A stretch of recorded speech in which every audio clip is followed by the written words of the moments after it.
guys! Welcome back to my YouTube channel!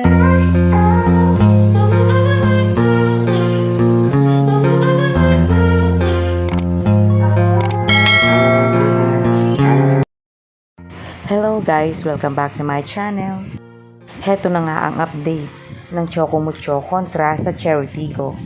Nangunguna na ngayon sa team standings ang Choco Mucho dahil 3 wins na sila at 0 loss. Tila napapanahon nga ngayon ang Choco Mucho dahil sunod-sunod ang kanilang pagkapanalo. Mars Alba, binaklalang ang laro. Chang Abi, nag-init na dahil hindi sila makahabol sa score ng Choco Mucho. Eya Laure, hindi din napigilan ang pagiging swag. Katulad ni Chang Abi, inumpisahan ng malakas na depensa at opensa ng Choco Mucho ang laro. Isa Molde, nag-contribute ito agad ng score. Sinundan agad naman nito ni Madi Madayag na binlock niya si Eya Laure. Maganda ang ipinapakitang laro ngayon ng Choco Mucho. Royce Tobino, nagpapakawala din ng mga malalakas na spike. Coach Dante, tuwang-tuwa sa kanyang nakikita. Royce Tobino, baguhan pa lang sa Choco Mucho pero nagpapakita na ito ng potensyal. Nakukuha na niya ang mga galawan ng Choco Mucho kaya nagkakaroon na sila ng connection.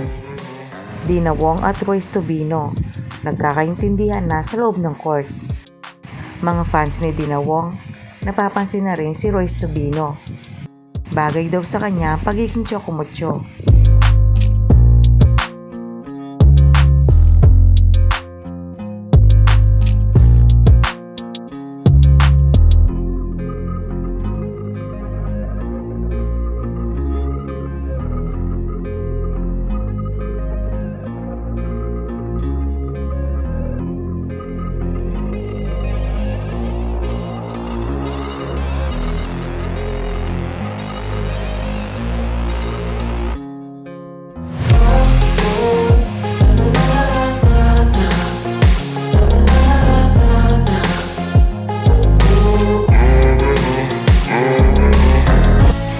So, ayun na nga guys.